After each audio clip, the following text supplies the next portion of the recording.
The darkness of space stretched endlessly around the USS Blackstar as it drifted silently at the edge of the Aurelian system. Captain Jaiwo Park stood on the bridge, her eyes fixed on the main viewscreen. The Blackstar was Earth's most advanced stealth destroyer, invisible to almost all known detection systems. "Status report," Park said quietly. "Still undetected, Captain," replied Lieutenant Taehyun Kim from the tactical station. "The hegemony warships aren't scanning in our direction." Park nodded. For 3 days, they had observed the Galactic hegemony's systematic destruction of Aurelian defense stations. The Aurelians were a peaceful species who had achieved spaceflight only 30 years ago. Their crime? Refusing to surrender their resources to the Empire. "They're moving into position around the fourth moon," reported Science Officer Do-Hyun Lee. "Population centers are located there. Over 3 million civilians." Park's jaw tightened. The Blackstar's mission was reconnaissance only, observe and report back to Earth Command. The ship had strict orders not to engage or reveal humanity's technological capabilities to the hegemony. Earth had managed to stay off the Empire's radar so far, and Command wanted to keep it that way. On screen, massive hegemony battleships formed a ring around the small moon. Their weapons ports began to glow with energy. "They're charging weapons," Kim confirmed. "Orbital bombardment pattern." Park closed her eyes briefly. 3 million innocents were about to die while she watched. "Communications Officer Han, any distress signals?"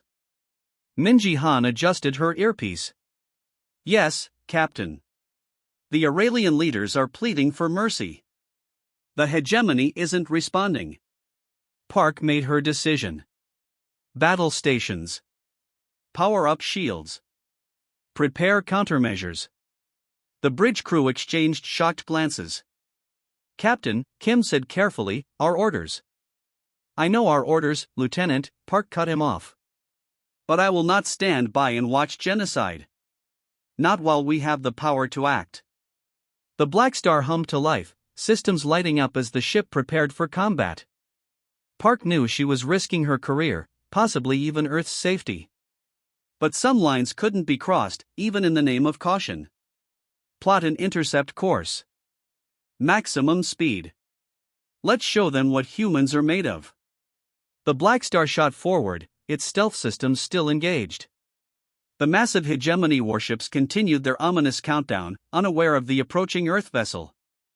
"Target their lead ship's weapons array," Park ordered.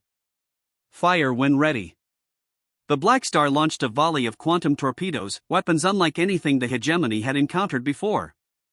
They struck the lead battleship's main cannon, causing cascading explosions across its hull. Alarms blared across the hegemony fleet as they registered the attack from seemingly empty space. Confusion spread through their formations as the Blackstar decloaked, revealing itself between the fleet and the moon. "Open a channel," Park commanded. Han worked her console. "Channel open." "This is Captain Jaiwo Park of the Earth vessel USS Blackstar," she announced, her voice steady despite the gravity of the moment. "Your attack on civilian populations violates galactic law. Withdraw immediately." The response came quickly, a barrage of energy weapons that splashed against the Blackstar's shields. "Shields holding at 80%, Kim reported. Park nodded. "Begin evacuation protocols. Let's get as many Aurelians off that moon as possible." For the next hour, the Blackstar engaged in a deadly dance with the much larger hegemony ships. The Earth vessel was outgunned but not outmaneuvered. Its advanced systems allowed it to stay one step ahead of the Imperial forces while transport ships reached the moon's surface. "We've evacuated 10,000 civilians to the far side of the system," Lee reported. "But our shields are failing. We can't hold them off much longer." Park knew it was time to retreat. "Send coordinates for Earth outposts in neutral space to the Aurelian leadership. Tell them we'll provide sanctuary." The Blackstar took a direct hit, rocking the bridge. Systems sparked and smoke filled the air. "Prepare for emergency warp jump," Park ordered. "Get us out of here." As the ship prepared to jump, they received a transmission from the hegemony command ship. A harsh voice filled the bridge. "Unknown vessel, you have interfered in Imperial matters. Your technology and design have been recorded. We will find your homeworld, and you will pay for this transgression." Park met the eyes of her crew. They all understood the gravity of what had just happened. Earth was now on the hegemony's radar. "Jump," she ordered quietly. The Blackstar vanished into warp, leaving behind a changed galaxy. In saving thousands of Aurelians, they had started something much bigger. The first human ship had entered the war against the galactic hegemony, and the Empire's doom had begun. The USS Blackstar drifted in the shadow of a gas giant, its stealth systems running at maximum capacity. 3 weeks had passed since the confrontation at Aurelian space. Captain Jaiwo Park stood by the viewport, watching the swirling storms on the planet below. She had barely slept since they fled the hegemony fleet. "Any word from Earth Command?" Park asked without turning. Lieutenant Taehyun Kim looked up from his console. "Yes, Captain. The message is coded urgent." Park nodded and moved to her ready room. The message from Admiral Joe was brief and cold: "Return to Earth immediately for court-martial proceedings. Your actions have endangered humanity's security." She had expected this. Disobeying direct orders, revealing Earth technology to the hegemony, these were serious charges. But as she thought of the thousands of Aurelian refugees now safe at Earth's hidden outposts, she couldn't bring herself to regret her decision. The door chimed, and Science Officer Do-Hyun Lee entered. "Captain, you should see this." On Lee's tablet, news reports from across the sector showed images of the Blackstar facing down the hegemony fleet. Somehow, footage of their battle had leaked to the galactic networks. The Blackstar was being called the Hope Bringer by oppressed species throughout hegemony space. "We become a symbol," Lee said quietly. "Symbols don't win wars," Park replied, but a new idea was forming in her mind. She called her senior officers to the bridge. "Earth wants us to return for court-martial, but I have a different plan. The hegemony is looking for us, and they'll find Earth eventually. But what if we give them something else to worry about first?" Communications Officer Min Ji-han spoke up. "We've been receiving encrypted messages from resistance cells on 12 different worlds. They want to help. And I've identified weakness patterns in hegemony defenses," added Kim. "Their supply lines are stretched thin in the outer systems." Park studied the star map. "Then that's where we'll strike first. Not as a military force, but as a spark to light the fire of rebellion." For the next month, the Blackstar moved silently through hegemony space, making contact with resistance groups. At each stop, they shared Earth tactics and technology, trained fighters, and planned coordinated strikes. Their first target was a labor camp on Velker Prime, where the hegemony worked political prisoners to death mining precious minerals. The Blackstar provided cover fire while resistance fighters on the ground freed over 5,000 captives.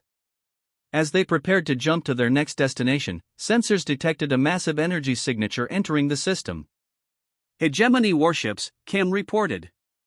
"At least 50. Admiral Vash's personal fleet." Park recognized the name. Admiral Vash was the hegemony's most feared military commander, known for crushing rebellions with brutal efficiency. "They're scanning for us," Kim continued. "But they don't have our exact position yet." Park considered their options. They couldn't outgun 50 warships, but they couldn't abandon the planet either. The freed prisoners were still being evacuated. "Send a message to all resistance cells in the sector," she ordered Han. "It's time to implement Operation Ghost." Within minutes, small fighters emerged from hiding places around the system, old ships retrofitted with Earth stealth technology. They weren't powerful, but they didn't need to be. They just needed to confuse the hegemony sensors. "Launch countermeasures," Park commanded. "Let's give them something to chase." The Blackstar released dozens of decoy drones, each programmed to mimic the energy signature of their ship. Between the drones and the resistance fighters, Vash's sensors showed hundreds of potential targets. As the hegemony fleet split up to investigate, the Blackstar slipped behind their command ship. Park watched the confusion on her viewscreen and allowed herself a small smile. "Target their communications array," she ordered. "Fire." The precision strike disabled Vash's ability to coordinate his fleet. By the time they restored communications, the Blackstar and the Resistance fighters were gone, along with all the freed prisoners. Later, in the safety of deep space, Park received a new message from Earth. Intelligence reports indicated that the hegemony had located Earth's coordinates from a damaged communication relay. They were gathering a massive invasion force. But the message also contained unexpected news. Earth's government, impressed by the support the Blackstar had gained across the galaxy, had decided to officially sanction their actions. Earth would no longer hide. They would fight. "It seems we've started a war," Lee said solemnly. Park nodded. "No. The hegemony started it generations ago when they decided to enslave the galaxy. We're just the first ones to fight back effectively." As if to confirm her words, dozens of new messages arrived from resistance cells across hegemony space. The word was spreading. The USS Blackstar was recruiting for a united front against the Empire, and for the first time in centuries, the oppressed had hope. The abandoned mining facility on asteroid LV-426 had been empty for decades, but today it hummed with activity. Representatives from 17 species gathered in the main chamber, their voices a mix of different languages and translation devices. At the center of the room stood Captain Jaiwoo Park of the USS Blackstar, her uniform worn but her posture straight. "We all have different reasons to hate the hegemony," she said as the room quieted. "But we share one goal: freedom." The gathered aliens looked at each other warily. Many of these species had histories of conflict with one another. That they sat in the same room at all was remarkable. "The Aurelians have suffered greatly," said Navi, their ambassador. His skin shimmered with a pale blue light. "Our home moon is destroyed. Why should we trust humans to lead us better than the hegemony has?" Park nodded at Science Officer Do-Hyun Lee, who activated a holographic display. A three-dimensional map of hegemony space appeared, with key military installations highlighted. "We don't want to lead you," Park said firmly. "We want to fight alongside you.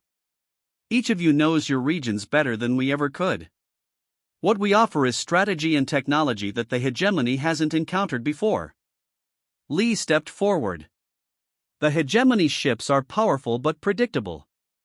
They rely on overwhelming force rather than tactical flexibility."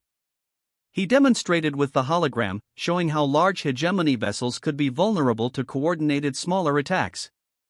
As the presentation continued, the mood in the room slowly shifted from suspicion to interest. A Krell warrior, his scaled skin marked with battle scars, spoke next. "Your ship humiliated Admiral Vash. This is impressive. But Vash is just one commander. The hegemony has thousands of ships." "That's why we need each other," replied Lieutenant Taehyun Kim. "Alone, none of us can win. Together, we might have a chance." The discussion continued for hours. Each species offered something unique. The Aurelians had advanced bioengineering that could enhance ship systems, the Krell knew the hegemony communication networks, the insectoid Tavi could provide pilots who operated on faster neural responses than most species. As they talked, Communications Officer Minji Han slipped quietly to Park's side. "Captain, incoming transmission from Earth. Priority 1.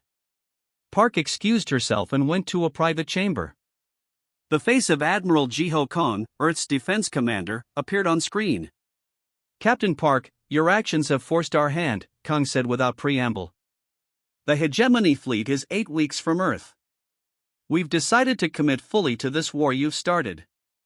Park felt both relief and anxiety. "What resources can you provide?" "We're sending the Third Fleet to your coordinates. 15 ships with our latest weapons systems." Park couldn't hide her surprise. "That's nearly a quarter of Earth's defensive capacity." Kang's expression was grim. "If the hegemony reaches Earth, our defenses won't matter anyway. Better to meet them elsewhere." When Park returned to the meeting, she found the atmosphere transformed. The representatives were no longer arguing but planning together. Someone had drawn up a list of priority targets: hegemony supply depots, slave camps, and communication hubs. "Earth is sending ships," Park announced. "But we need to act before they arrive." The hegemony thinks they're hunting just one vessel. Let's show them how wrong they are. 3 days later, the USS Blackstar led a small but determined fleet of resistance ships toward a major hegemony refueling station. Intelligence from the Krell indicated that Admiral Vosh himself would be there, coordinating the search for the Blackstar. They detected us, Kim reported as they approached. Hegemony ships moving to intercept. Park smiled slightly. Right on schedule. The plan relied on precise timing. As the hegemony ships moved to engage them, a second resistance force appeared from behind a nearby moon. Caught between two forces, the hegemony vessels hesitated. Now, Park ordered. The Blackstar activated its enhanced cloaking system, upgraded with Aurelian biotechnology. The ship vanished completely from sensors. While the battle raged as a distraction, the invisible Blackstar slipped behind enemy lines. They positioned themselves directly behind Admiral Vosh's command ship. When they decloaked, they were less than a kilometer away, too close for the massive vessel's weapons to target effectively. Target their propulsion systems, Park commanded. Precision strikes only. With surgical precision, the Blackstar disabled Vosh's engines and weapons. Throughout the sector, similar coordinated attacks were happening simultaneously. For the first time in 3 centuries, the hegemony faced an opponent that could anticipate their movements. When the battle ended, 7 hegemony ships had been captured intact, along with their databases and, most valuably, Admiral Vosh himself. As Park stood over the captured admiral, she saw fear in his eyes for the first time. Impossible, he whispered. The hegemony cannot be defeated. That's what every empire believes, Park replied calmly.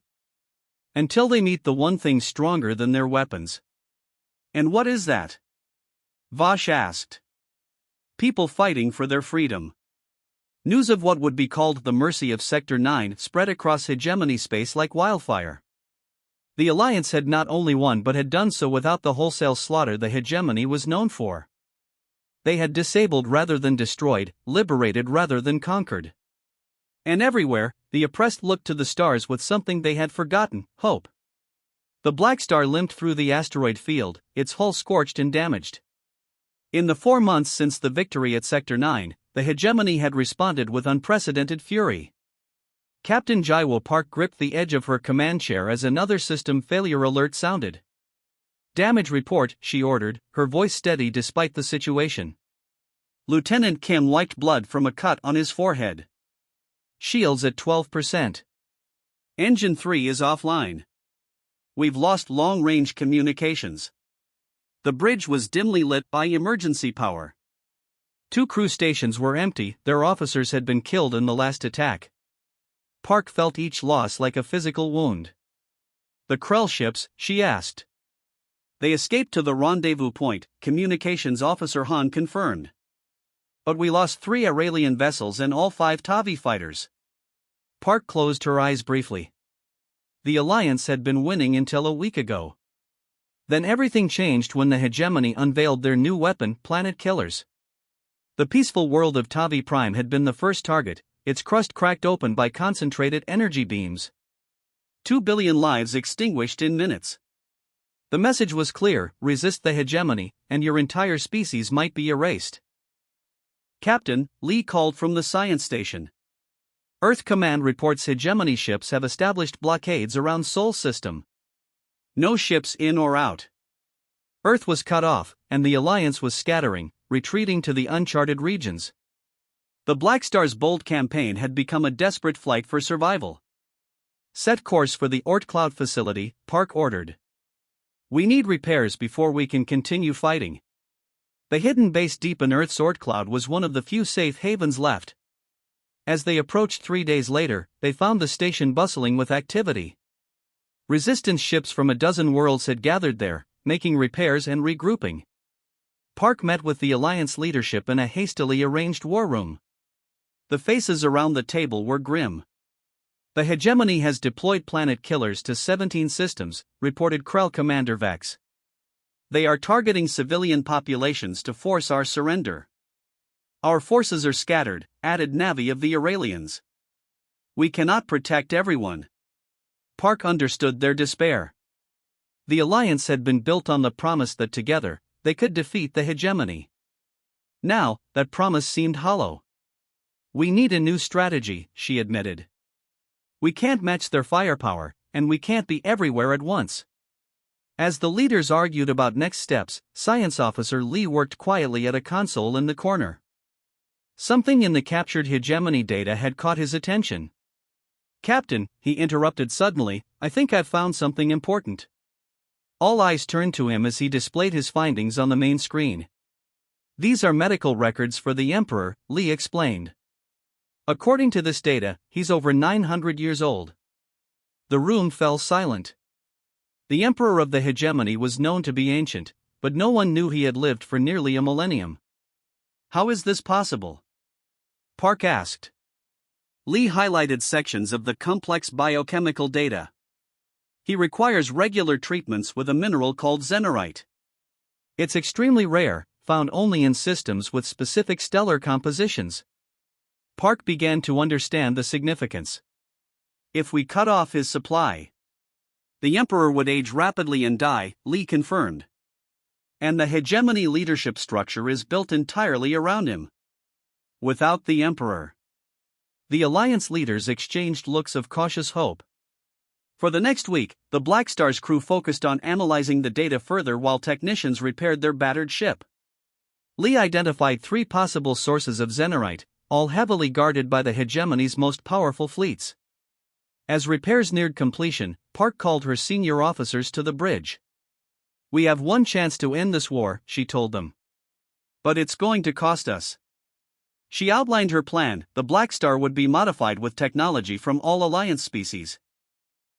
While the remaining Alliance forces created diversions across hegemony space, the Blackstar would attempt to reach the Imperial core worlds, a region no outside ship had penetrated in centuries. "If we can cut off the Emperor's zenerite supply and reveal his vulnerability to the subjugated worlds," Park explained, "the entire empire might collapse from within." The plan was desperate, possibly suicidal. But as they looked at the latest reports of hegemony planet killers positioned over peaceful worlds, they knew they had no alternative. "The modifications will put immense strain on the ship," Lee warned. "The Blackstar might not survive the mission." Park nodded. "Sometimes a single ship must be sacrificed to save a fleet." She looked at each of her officers. "I'm not ordering anyone to come. This is volunteer only." One by one, they stepped forward. No one left the bridge. As engineers began the complex work of integrating alien technologies into the Earth vessel, reports arrived of another world destroyed by the hegemony.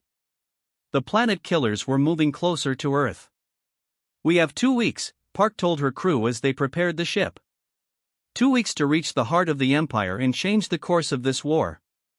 The USS Blackstar, once Earth's proudest stealth vessel, now resembled something entirely new, a hybrid of technologies from across the galaxy, united in one purpose: to end the tyranny that had lasted for centuries. The USS Blackstar no longer looked like an Earth vessel. Its sleek hull was now covered with Aurelian biotech enhancements, Krell armor plating, and Tavi sensor arrays. Inside, the ship's systems had been completely rebuilt. The warp drive now incorporated technology from 7 different species, creating something entirely new. Captain Jaiwo Park stood on the bridge, surveying her crew. Many wore bandages. All showed signs of exhaustion. They had been fighting for over 6 months without rest. "We're approaching the Imperial corridor," Lieutenant Kim reported. "Hegemony defenses are exactly as our intelligence suggested. Over 200 warships guarding the approach." Park nodded calmly. "Begin Phase 1. The Blackstar activated its enhanced stealth systems and accelerated toward the massive defensive line. No other ship had ever penetrated this deep into hegemony space. Beyond this point lay the Imperial throne world, the heart of the Empire that had terrorized the galaxy for 1,000 years. "They haven't detected us yet," Science Officer Lee confirmed. "The combined cloaking technologies are working." The Blackstar slipped between 2 massive hegemony dreadnoughts. Park held her breath. They were committed now. There was no turning back. Suddenly, alarms blared. "We've been detected!" Kim shouted. Multiple targeting systems locking on. Park remained calm. They've spotted us sooner than expected. Implement Phase 2 immediately. Engineer Sun Wukwan had been waiting for this command. He activated the modified warp drive, but not to escape. Instead, the Blackstar began creating localized gravity distortions in precise patterns around the hegemony fleet. Gravity wells forming, Quan reported. The effect is stronger than our simulations predicted. On the viewscreen, Park watched as hegemony ships began to drift from their positions, pulled by invisible forces. The massive vessels, unable to compensate for the sudden gravitational shifts, collided with each other. Confusion spread through the enemy fleet. They're trying to coordinate a response, Communications Officer Han reported. But they can't establish a coherent defensive pattern. Park pressed her advantage. Signal the alliance. Now. Han sent the encrypted message. Moments later, ships began appearing at the edge of the system, hundreds of them from every corner of the galaxy. The resistance forces had been hiding, waiting for this moment. The battle that followed was chaotic and fierce. The Blackstar darted through the hegemony formations, its enhanced weapons targeting key systems rather than attempting to destroy the massive warships outright. Our shields are failing, Kim warned as the Blackstar took another hit. Hull breaches on decks 3 through 7. Park nodded grimly. Stay on course. We only need to reach the palace. The throne world loomed ahead, its surface covered with massive cities and defensive installations. At its center stood the Imperial Palace, a structure so large it was visible from orbit. One more push, Park told her crew. Give me everything we have left. The Blackstar surged forward, its engines glowing with unnatural energy as alien technologies pushed them beyond their design limits. System after system failed as they approached the planet's surface. They crash-landed less than a kilometer from the palace gates. Life support failing, Lee reported. We have maybe 20 minutes of breathable air. Park stood, wincing from her injuries. Then we'd better hurry. She led a small team from the ruined ship toward the palace. Strangely, they met little resistance. The confusion in orbit had apparently spread to the ground forces. They found the Emperor's sanctuary deep beneath the palace. The doors opened with surprising ease. Inside, they found not a fearsome tyrant but a frail figure connected to life support systems. The Emperor's skin was translucent, his body impossibly ancient. I've been expecting you, the Emperor said, his voice stronger than his appearance suggested. The human who dared challenge my empire. Park approached cautiously. Your empire is falling. Your fleets are in disarray. Surrender now and end this war. The Emperor studied her. Why? Why would you risk everything for species not your own? What do humans gain from this crusade? Park thought of all they had lost, friends, comrades, possibly even Earth itself. Because freedom isn't just for humans. Because tyranny anywhere threatens everyone eventually. She showed him the data they had gathered, the uprising spreading across 1,000 worlds, the Alliance ships fighting above them, the growing list of hegemony commanders surrendering to resistance forces. Your empire was built on fear, Park told him. But fear has a weakness. Once people stop being afraid, your power ends. The Emperor was silent for a long moment. Then, to Park's surprise, he laughed, a dry, whispering sound. 900 years, he said. 900 years I've ruled, and you, a captain of a single ship from a species I hadn't even heard of until recently, you've done what no one else could. He reached out with a trembling hand and pressed a symbol on his throne. Throughout the palace, lights changed from red to green. My forces are standing down, he said. Perhaps it is time for something new in this galaxy. The peace treaty was signed aboard the broken hulk of the USS Blackstar. Representatives from hundreds of worlds gathered to witness the end of the hegemony and the birth of a new galactic concord. Captain Park stood at attention as the documents were signed. She thought of how it had begun: one ship, one decision to protect the innocent, one moment of courage. The Blackstar would never fly again. Too damaged to repair, it would instead become a monument in orbit around Earth, a reminder that even the most powerful empires can fall when they underestimate those fighting for freedom.